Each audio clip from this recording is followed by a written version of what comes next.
فلسفہ مغرب کی تاریخ بائی برٹرینڈ رسل پارٹ 82۔ دوسرے الفاظ میں یوں ہے کہ جب ایک بصری شے مدرکہ الف دوسری بصری شے مدرکہ بے کی بائیں جانب ظاہر ہوگا تو ہم یہ فرض کریں گے کہ الف کی علت اور بے کی علت میں ایک ملتی جلتی اضافت ہے۔ اس نقطہ نظر سے ہم دو مکانات سپیسیز رکھتے ہیں، ایک موضوعی اور ایک معروضی۔ ایک کا علم تجربے میں ہوتا ہے اور دوسرے کا محض استنتاج کیا جاتا ہے، لیکن اس لحاظ سے مکان اور ادراک کے دوسرے پہلوؤں میں کوئی فرق نہیں ہے، جیسے کہ مختلف رنگ اور آوازیں۔ اپنی موضوعی صورتوں میں سب کا یکساں تجربی طور پر علم ہوتا ہے، اپنی معروضی صورتوں میں تمام کا یکساں علیت کی طرف مقولے کے ذریعے استنتاج کیا جاتا ہے۔ یوں مکان کے متعلق ہمارے علم اور رنگ، آواز اور بو کے متعلق ہمارے علم سے مختلف ہونے کو جاننے کی کسی قسم کی کوئی وجہ نہیں ہوتی ہے۔ زمان کے حوالے سے معاملہ مختلف ہے، کیونکہ اگر ہم ادراکات کی غیر مدرک علتوں میں یقین پر قائم رہتے ہیں تو معروضی زمان ضرور موضوعی زمان کے عین ہونا چاہیے۔ اگر ایسا نہیں تو ہم ان مشکلات میں گھر جاتے ہیں جو بجلی اور گرج کے متعلق پہلے ہی بیان ہو چکی ہے۔ یا درج ذیل صورتحال دیکھیے، آپ ایک شخص کو بات کرتے سنتے ہیں، آپ اسے جواب دیتے ہیں اور وہ آپ کی بات سنتا ہے۔ آپ کا بات کرنا اور اس کا آپ کی بات سننا، جہاں تک آپ کا تعلق ہے، دونوں غیر مدرک دنیا میں ہیں، اور اس دنیا میں اول الذکر آخر الذکر سے پہلے آتا ہے۔ علاوہ ازیں اس کا بات کرنا طبیعیات کی معروضی دنیا میں آپ کے سننے سے پہلے آتا ہے۔ آپ کا سننا مدرکات کی موضوعی دنیا میں آپ کے جواب دینے سے پہلے آتا ہے، اور طبیعیات کی دنیا میں آپ کا جواب دینا اس کے سننے سے پہلے آتا ہے۔ یہ صاف بات ہے کہ اضافت پہلے آتی ہے۔ ان تمام قضایہ میں ضرور ایک جیسی ہونی چاہیے۔ اس لیے جبکہ ایک اہم مفہوم ہے جس میں مدرکہ مکان موضوعی ہے، ایسا کوئی مفہوم نہیں جس میں مدرکہ زمان موضوعی ہے۔ درج بالا استدلال میں یہ فرض کیا گیا ہے، جیسا کہ کانٹ کا خیال ہے، کہ اشیاء بالذات مدرکات کی علت ہوتی ہیں، یا جیسا ہمیں کہنا چاہیے، طبیعیات کی دنیا کے واقعات علت بنتے ہیں۔ تاہم یہ خیال کسی طرح بھی منطقی طور پر ضروری نہیں ہے۔ اگر اسے ترک کر دیا جائے تو مدرکات کا کسی بھی مفہوم میں موضوعی ہونا ختم ہو جاتا ہے، کیونکہ ایسی اور کوئی شے نہیں جن سے ان کا تقابل کیا جائے۔ کانٹ کے فلسفہ میں شے بالذات تھنگ ان اٹ سیلف ایک عجیب و غریب عنصر ہے، اور اس کے جلد بعد اس کے جانشینوں نے اسے ترک کر دیا۔ یہ اسی طرح کسی ہمہ عنایت جیسی شے میں گرفتار ہو گئے۔ کانٹ میں عدم توافق ایسے تھے کہ یہ لازمی ہو گیا تھا کہ فلسفی جو اس سے متاثر ہوئے تھے فوری طور پر یا تو تجربی یا کسی مطلقیت پسند ہونے کی راہ کی سمت اختیار کر لیتے۔ دراصل یہ مؤخر الذکر سمت تھی جس کی طرف جرمنی میں فلسفہ ہیگل کی موت کے بعد تک جاری رہا۔ کانٹ کے فوری مقلد فشٹے 1762 سے 1814 نے اشیاء بالذات کو ترک کر دیا اور موضوعیت کو اس نقطے تک لے گیا جو قریب قریب دیوانگی کی ایک صورت معلوم ہوتی ہے۔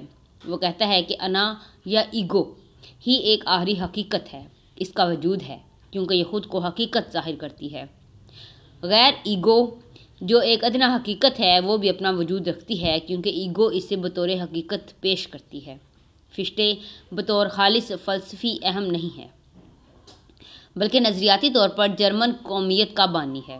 اس کے جرمن قوم سے خطابات 1807 سے 1808 جو اہل جرمنی کو نپولین کے خلاف مزاحمت بیدار کرنے کے لیے جینا کی جنگ کے بعد لکھے تھے۔ ایگو کا مبادؤ طبیعیاتی تصور آسانی سے تجربی فشٹے سے گھل مل گیا۔ چونکہ ایگو جرمن تھی، اس لیے یہ نتیجہ نکالا گیا کہ اہل جرمنی دنیا کی دیگر تمام اقوام سے اعلیٰ و برتر ہیں۔ فشٹے کہتا ہے، با کردار ہونا اور جرمنی کا باشندہ ہونا بلا شبہ ایک ہی بات ہے۔ اس بنیاد پر اس نے قومی ڈکٹیٹرشپ کا تمام فلسفہ مرتب کیا۔ اس نے جرمنی پر زبردست اثر ڈالا۔ اس کا فوری جانشین شیلنگ 1775 سے 1854 زیادہ ہنسمکھ یا دوستانہ مزاج کا تھا، لیکن کم موضوعیت پسند نہ تھا۔ اس کا جرمنی کے رومانیوں سے گہرا رابطہ تھا۔ اگرچہ اپنے زمانے میں وہ بحیثیت فلسفی مشہور تھا، لیکن وہ اہم نہیں ہے۔ کانٹ کے فلسفے کا اہم ارتقا ہیگل کا فلسفہ تھا۔ باب نمبر 21 19ویں صدی میں فکری دھارے۔ Currents of thoughts in the 19th century۔ 19ویں صدی کی فکری زندگی کسی پہلے زمانے کی فکری زندگی سے زیادہ پیچیدہ ہے۔ اس کے متعدد اسباب ہیں۔ اول، اس کا متعلقہ احاطہ پہلے سے کہیں زیادہ وسیع ہے۔ امریکہ اور روس نے اہم اضافے کیے۔ یہ یورپ و ہندوستان کے قدیم اور جدید فلسفوں سے پہلے کی بنسبت زیادہ آگاہ ہوئی۔ دوم، سائنس، جو 17ویں صدی سے ندرت کا سب سے بڑا ماہر رہی تھی، نے ارضیات، حیاتیات اور نامیاتی کیمیا میں نئی فتوحات حاصل کی۔ سوم، مشینی پیداوار نے معاشرتی ڈھانچے کی بغیت بدل دی۔ مشینی پیداوار نے معاشرتی ڈھانچے کو بغیت بدل دیا اور انسانوں کو طبعی ماحول کے حوالے سے اپنے اختیارات کا نیا تصور دیا۔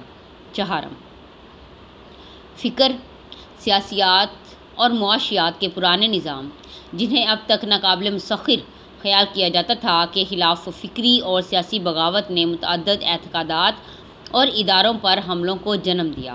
اس بغاوت نے دو بہت مختلف صورتیں اختیار کی، ایک رومانی اور دوسری عقلی۔ میں یہ الفاظ وسیع مفہوم میں استعمال کر رہا ہوں۔ رومانی تحریک بائرن، شوپنہار اور نیٹشے سے ہوتی ہوئی مسولینی اور ہٹلر تک پہنچی۔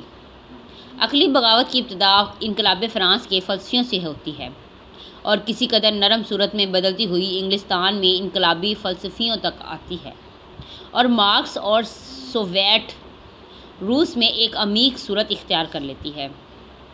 جرمنی کا فکری غلبہ ایک نیا عنصر ہے جس کی ابتدا کانٹ سے ہوئی۔ لیبنیز اگرچہ جرمنی کا باشندہ تھا، لیکن اس نے زیادہ تر لاطینی اور فرانسیسی میں لکھا۔ اس کا فلسفہ جرمنی کے فلسفہ سے بہت کم متاثر ہوا۔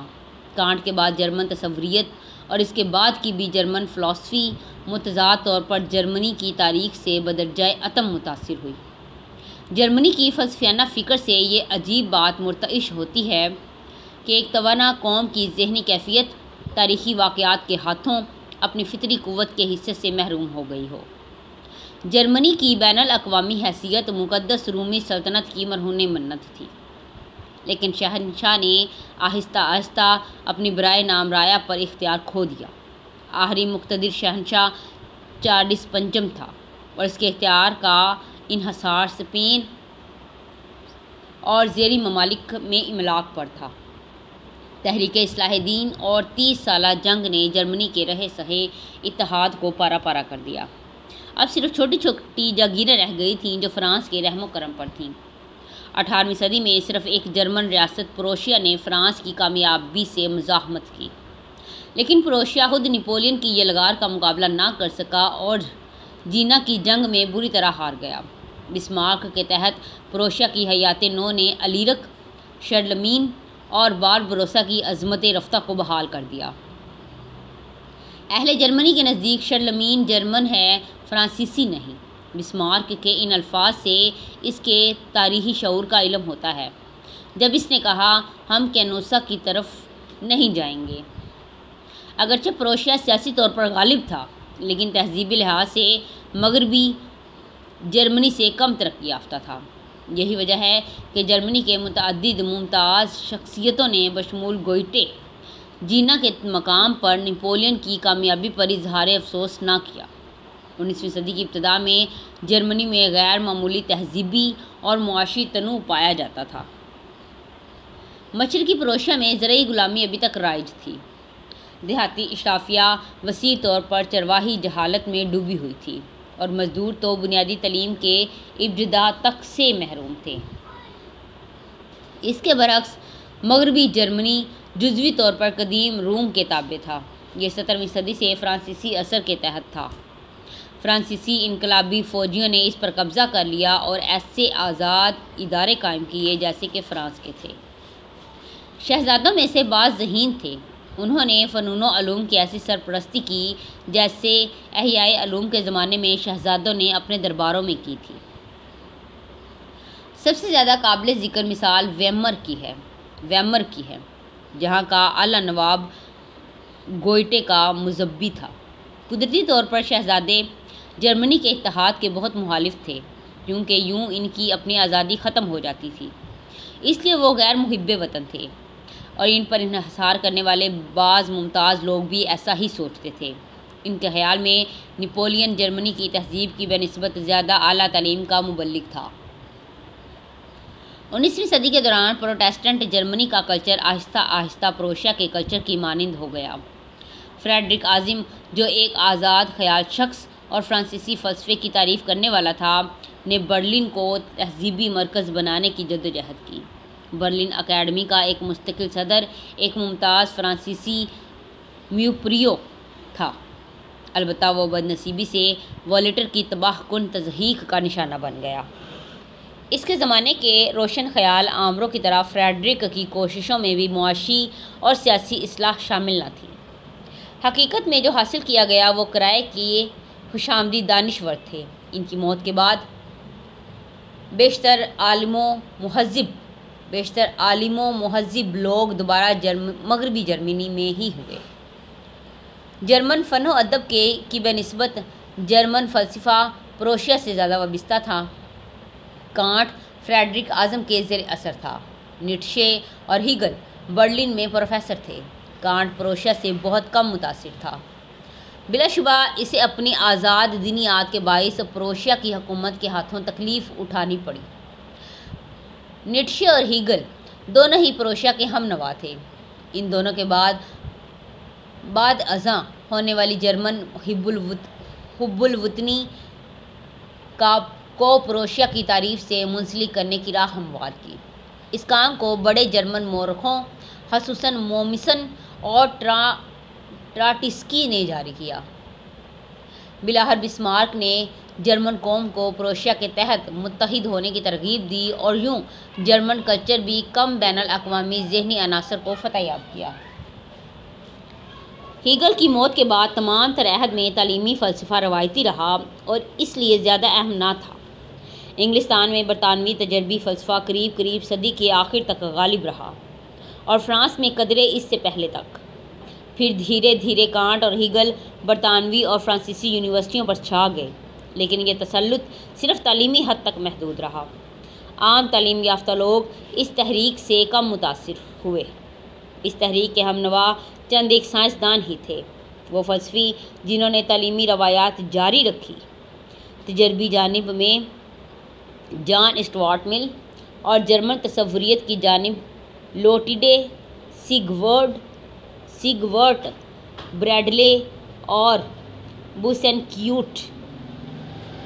ان میں سے کوئی بھی صف اول کا فلسفی نہ تھا، یعنی جن فلسفیوں کے نظام کو انہوں نے مجموعی طور پر اختیار کیا ان کے پائے کا ان میں سے کوئی بھی نہ تھا۔ پہلے بھی اکثر تعلیمی فلسفہ اپنے عہد کی توانا فکر سے دور ہی رہا ہے۔ مثال کے طور پر 16ویں اور 17ویں صدی میں بھی جب یہ بیشتر تدریسی ہی تھا۔ جب کبھی ایسا ہوتا ہے تو فلسفے کا مورخ غیر پیشہ ور بدعتیوں کی بنسبت پروفیسروں سے کم متاثر ہوتا ہے۔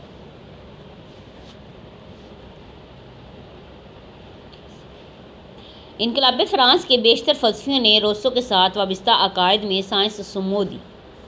ہیلویٹیس اور کنڈرسٹ اقلیت کا جذبے سے ملاپ کرنے والے محسوس نوعیت کے فلسفی سمجھے جاتے ہیں۔ ہیلویٹیس 1715 سے 71 کو ڈیل اسپرٹ جیسی کتاب لکھنے کا اعزاز حاصل ہے۔ سوربانی نے اس کتاب کی مذمت کی اور جلاد نے اسے جلا دیا۔ بینتھم نے اسے 1769 میں پڑھا اور فوراً ہی اپنی زندگی قانون سازی کے اصولوں کی طرف یہ کہتے ہوئے وقف کر دی: طبی دنیا کے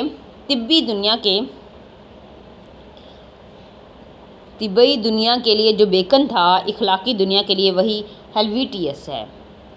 اس لیے اخلاقی دنیا کو ایک بیکن مل گیا، لیکن اس کے نیوٹن کو ابھی آنا ہے۔ جیمز مل نے اپنے بیٹے جان اسٹوارٹ کو تعلیم کے لیے ہیلویٹیس کو رہنما بنایا۔ لاک کے اس نظریے کی پیروی کرتے ہوئے کہ ذہن ایک صاف سلیٹ ہوتا ہے، ہیلویٹیس کا کہنا تھا کہ افراد میں امتیازات مکمل طور پر تعلیم کے امتیازات کے باعث ہوتے ہیں۔ ہر فرد میں ذہانت اور نیکی تعلیم کے اثرات سے ہوتی ہے۔ اس کے خیال میں نابغہ اکثر اتفاق کا نتیجہ ہوتا ہے۔ اگر شیکسپیئر جانور چراتے ہوئے نہ پکڑا جاتا تو وہ اون کا سوداگر ہوتا۔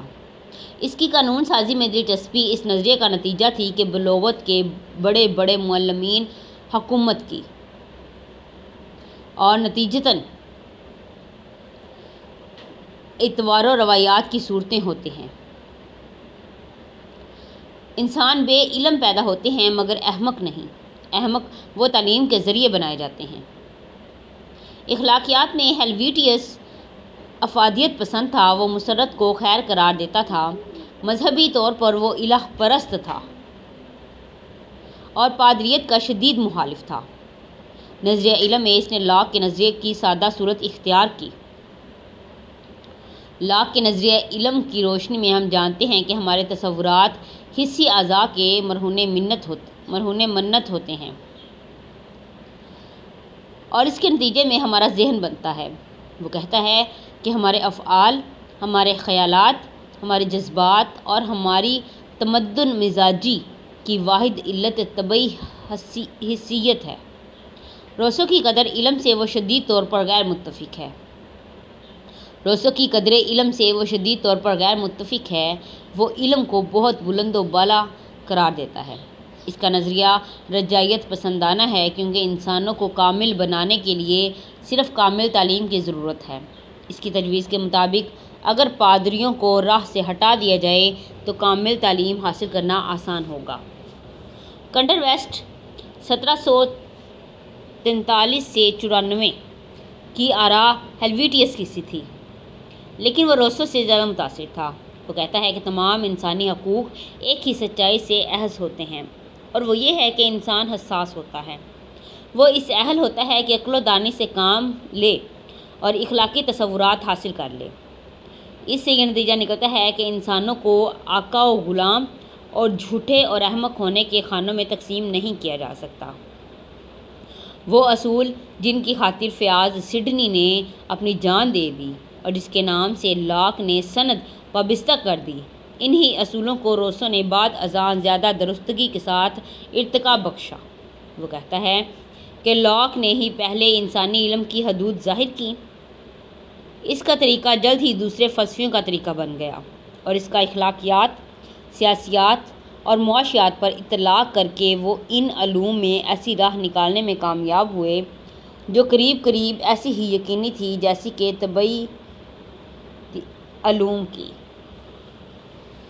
کنڈر ویسٹ امریکی انقلاب کی بہت تعریف کرتا ہے۔ برطانوی نو آبادیوں کے باشندوں کو سادہ فہم عامہ نے سکھایا کہ وہ انگریز لوگ جو بحر اوقیانوس کی دوسری جانب پیدا ہوئے ہیں، ان کے بھی بعینہ وہی حقوق ہیں جو گرین وچ کے نصف النہار پر پیدا ہونے والوں کے ہیں۔ وہ کہتا ہے کہ ریاستہائے متحدہ امریکہ نے آئین کی بنیاد فطری حقوق پر ہے اور امریکی انقلاب نے یورپ میں نیوا سے گوڈالکویر تک انسانی حقوق متعارف کرائے۔ تاہم فرانسیسی انقلاب کے اصول امریکیوں کی رہنمائی کرنے والے اصولوں کی بنسبت زیادہ شفاف، زیادہ صحیح اور زیادہ گہرے ہیں۔ یہ الفاظ اس وقت لکھے گئے تھے جب وہ روبسپائر سے چھپا ہوا تھا۔ اس کے جلد بعد ہی وہ پکڑا گیا اور جیل میں ڈال دیا گیا۔ وہ قید خانے میں ہی مر گیا، لیکن اس کی موت کی وجہ غیر یقینی ہے۔ وہ عورتوں کی مساوات میں یقین رکھتا تھا۔ وہ مالتھس کے نظریہ آبادی کا بانی تھا۔ تاہم اس کے خیال میں اس نظریے کے نتائج اتنے تاریک نہ تھے جتنے کہ مالتھس کے خیال میں تھے، کیونکہ اس نے اس کے ساتھ ہی ضبط تولید کو ضروری قرار دیا تھا۔ مالتھس کا والد کنڈر ویسٹ کا شاگرد تھا اور اس ذریعے سے مالتھس کو اس کے نظریہ کا علم ہوا۔ ہیلویٹیس کی بنسبت کنڈرویسٹ زیادہ پرجوش اور رجاعیت پسند تھا۔ اسے یقین تھا کہ انقلاب فرانس کے اصولوں کے پھیلاؤ سے تمام بڑی بڑی معاشرتی برائیاں ختم ہو جائیں گی۔ شاید وہ خوش نصیب تھا کہ وہ 1794 کے بعد زندہ نہ رہا۔ فرانس کے انقلابی فلسفیوں کے نظریات ذرا کم جوش مگر زیادہ صحیح صورت میں فلسفی انقلابیوں کے ہاتھوں برطانیہ میں وارد ہوئے، اور ان کا سب سے بڑا تسلیم شدہ نمائندہ بینتھم تھا۔ بینتھم ابتدا میں تو صرف قانون میں دلچسپی رکھتا تھا۔ آہستہ آہستہ عمر کے بڑھنے کے ساتھ ساتھ اس کی دلچسپیوں نے وسعت پائی اور اس کی آراء زیادہ مسمار کن ہو گئیں۔ 1808 کے بعد وہ ایک ریپبلکن بن گیا۔ وہ عورتوں کی مساوات کا حامی، سامراجیت کا دشمن اور سمجھوتا کرنے والا جمہوریت پسند بن گیا۔ ان میں سے بعض آراء اس نے جیمز مل سے لی۔ دونوں تعلیم کی پوری قوت پر یقین رکھتے تھے۔ بینتھم کا زیادہ سے زیادہ تعداد کے لیے زیادہ سے زیادہ مسرت کے اصول کو اپنانا بلا شبہ اس کے جمہوری احساس کے باعث تھا، لیکن اس میں انسانی حقوق کے نظریے کی مخالفت شامل ہو گئی، جسے اس نے بے باکی سے لغو قرار دیا۔ فلسفی انقلابی ہیلویٹیس اور کنڈرویسٹ جیسے انسانوں سے مختلف تھے۔ مزاج کے اعتبار سے وہ صبر سے کام لینے والے اور اپنے نظریات میں عملی تفصیل کی کھوج کے شیدائی تھے۔ وہ معاشیات کو بہت اہمیت دیتے جو ان کے خیال میں ایک سائنس کی صورت اختیار کر چکی تھی۔ جوش و خروش کے میلانات جو بینتھم اور جان اسٹوارٹ مل میں موجود تھے، لیکن مالتھس اور جیمز مل میں نہیں تھے، کو اس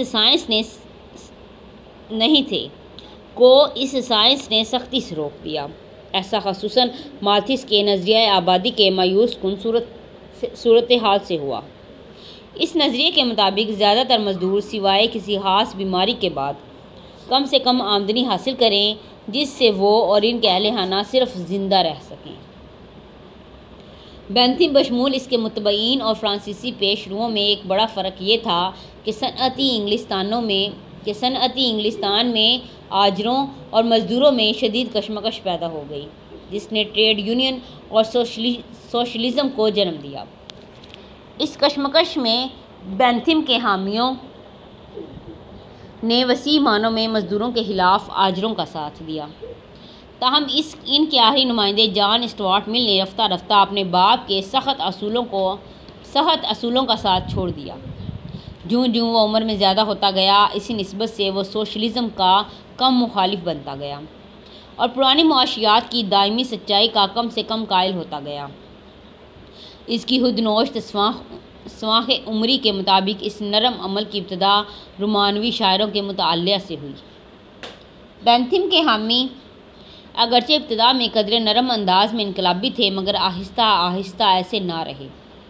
اس کی وجہ یہ تھی کہ ایک تو وہ جزوی طور پر برطانوی حکومت کو اپنے خیالات کی طرف تبدیل کرنے میں کامیاب ہو گئے تھے، اور دوسری یہ کہ جزوی طور پر وہ سوشلزم اور ٹریڈ یونینوں کی بڑھتی ہوئی قوت کے مخالف ہو گئے تھے۔ جیسا پہلے کہا جا چکا ہے کہ جنہوں نے روایت کے خلاف بغاوت کی تھی وہ دو قسم کے لوگ تھے، ایک اقلیت پسند اور دوسرے رومانیت پسند، لیکن کنڈرویسٹ جیسے انسانوں میں دونوں عناصر یکجا ہو گئے تھے۔ بینتھم کے حامی بیشتر پوری طرح اقلیت پسند تھے۔ سوشلسٹ بھی اقلیت پسند تھے جنہوں نے ان کے خلاف اور موجود معاشی نظام کے خلاف بغاوت کی۔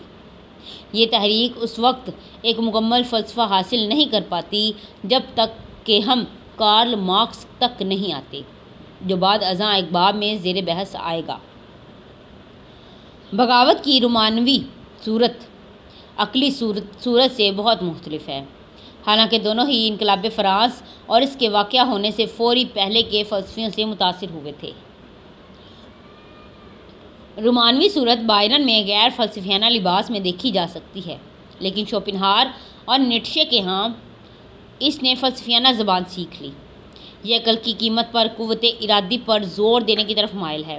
یہ عقل کی پابندیوں سے ناگواری کا اظہار اور شدید جذبہ کی خاص اقسام کی عظمت کو اجاگر کرتی ہے۔ عملی سیاسیات میں یہ قومیت کی اہم رفیق ہوتی ہے، اگر حقیقت میں ہمیشہ نہیں مگر اپنے رجحان کے اعتبار سے یقینی طور پر ایسی شے کی مخالف ہے جسے عموماً عقل کہا جاتا ہے۔ یہ سائنسی رویے کی مخالفت کی طرف مائل ہوتی ہے۔ اس کی انتہائی اقسام میں سے چند ایک روس کی ناراضگیت میں ملتی ہیں، لیکن روس میں بالآخر بغاوت کی عقلی صورت ہی غالب آئی۔ یہ جرمنی کا ملک ہے جو کسی اور ملک سے زیادہ رومانیت سے متاثر رہا ہے۔ اس نے عقلی فلسفے کے خلاف حکمرانوں کے لیے ننگی قوت ارادی کی راہ مہیا کی۔ اب تک ہم جن فلسفیوں پر غور کرتے رہے ہیں ان کے محرکات روایتی، ادبی یا سیاسی تھے، لیکن فلسفیانہ آراء کے دو اور ماخذ تھے، یعنی سائنسی اور مشینی پیداوار۔ ان میں سے دوسرے کا نظریاتی اثر مارکس کے ساتھ شروع ہوا اور اس وقت سے اس کی اہمیت آہستہ آہستہ بڑھتی گئی۔ دوسرے ماخذ کی ابتدا تو 17ویں صدی سے ہو چکی تھی، لیکن اس نے 19ویں صدی میں نئی صورتیں اختیار کر لیں۔ 17ویں صدی میں جو مقام گلیلیو اور نیوٹن کا تھا وہی 19ویں صدی میں ڈارون کا تھا۔ ڈارون کے نظریے کے دو حصے تھے۔ ایک طرف ارتقاء کا نظریہ تھا جس میں یہ دعویٰ کیا گیا تھا کہ زندگی کی مختلف صورتوں کا ارتقاء آہستہ آہستہ ایک مشترکہ مورث سے ہوا۔ یہ نظریہ جسے اب عموماً تسلیم کر لیا گیا ہے نیا نہیں تھا۔ یہ بات لیمارک اور ڈارون کے دادا اراسمس نے کہی تھی۔ چلیے گو اٹیکسیمینڈر کا ذکر نہ سہی، ڈارون نے اس نظریہ کی حمایت میں بہت زیادہ ثبوت مہیا کیے۔ اس نظریے کے دوسرے حصے میں وہ سمجھتا ہے کہ اس نے ارتقاء کا سبب دریافت کیا، لہٰذا اس نے نظریے کو ایسی مقبولیت اور سائنسی قوت دی جو اسے اس سے پہلے نہ ملی تھی، لیکن وہ کسی طرح بھی اس کا بانی نہیں تھا۔ ڈارون کے نظریے کا دوسرا حصہ جہد البقا، سٹرگل فار ایگزسٹنس اور بقائے اصلح، سروائیول آف دا فٹیسٹ تھا۔ تمام جانور اور پودے اتنی زیادہ تیزی سے تولید کرتے ہیں جتنی تیزی سے فطرت ان کے لیے خوراک مہیا نہیں کر سکتی، اس لیے ہر نسل میں بہت اپنی افزائش نسل پیدا کرنے کی عمر سے پہلے ہی فنا ہو جاتے ہیں۔ وہ کیا وجہ ہے جو ان کی بقا کا تعین کرتی ہے؟ بلا شبہ کسی حد تک محض خوش قسمتی، لیکن ایک سبب اور بھی ہے جو بہت اہم ہے۔ اصولی طور پر جانور اور پودے بہینہ اپنے والدین کی طرح نہیں ہوتے، لیکن وہ تھوڑے سے ہر قابل اندازہ خصوصیت کی زیادتی یا کمی میں اپنے والدین سے مختلف ہوتے ہیں۔ ایک میسر ماحول میں ایک ہی نوع کے افراد اپنی بقا کے لیے مقابلہ کرتے ہیں۔ جو ماحول سے بہترین مطابقت رکھتے ہیں اپنی بقا کا بہترین موقع حاصل کر لیتے ہیں، اس لیے موقع کے تغیرات میں وہ جو موافق ہوں گے ہر نسل کے بالغوں میں قوی ہوں گے۔ اس لیے ایک زمانے سے دوسرے زمانے کے ہرن زیادہ تیزی سے دوڑتے ہیں، بلیاں اپنے شکار کی طرف زیادہ اٹھلا کر چلتی ہیں اور زرافوں کی گردنیں زیادہ لمبی ہوتی ہیں۔ ڈارون کا یہ دعویٰ تھا کہ ایک طویل میسر زمانے میں پلازما کے انسان نما میں کل طویل ارتقاء کی یہی وضاحت ہو سکتی ہے۔ ڈارون کے نظریے کے اس حصے پر بہت زیادہ بحث ہوئی۔ بیشتر ماہرین حیاتیات نے اس نظریے پر بہت اہم ترامیم کی قدغن لگائی ہے، تاہم 19ویں صدی کے افکار کے مورخ کا اس سے زیادہ سروکار نہیں بنتا۔ تاریخی نقطہ نظر سے جو دلچسپ بات ہے وہ ڈارون کے نظریے کا معاشیات کی کل زندگی میں وسعت پا جانا ہے، جو انقلابی فلسفیوں کی خصوصیت بن گیا۔ اس کے مطابق آزاد مسابقت کی دنیا میں حیاتیاتی معاشیات ارتقاء کی قوت محرکہ کی ایک قسم ہے۔ یہ مالتھس کا نظریہ آبادی تھا جو حیوانات و نباتات کی دنیا تک پھیلا اور ڈارون کے لیے نظریہ ارتقاء کا ماخذ بنا، اور اسی نے اسے جہد البقا اور بقائے اصلح کا نظریہ سمجھایا۔ ڈارون خود ایک آزاد خیال شخص تھا، لیکن اس کے نظریات اور ان کے نتائج روایتی تحریک آزادی کے لیے کسی حد تک مضر ثابت ہوئے۔ یہ نظریہ کہ تمام انسان پیدائشی طور پر برابر ہوتے ہیں اور یہ کہ بالغوں میں امتیازات صرف تعلیم کے باعث ہوتے ہیں، ڈارون کے اس نظریہ سے مطابقت نہیں رکھتا جس پر وہ زور دیتا ہے۔ کہ ایک ہی نوع کے افراد میں امتیازات ہم جنم ہونے کے باعث ہوتے ہیں۔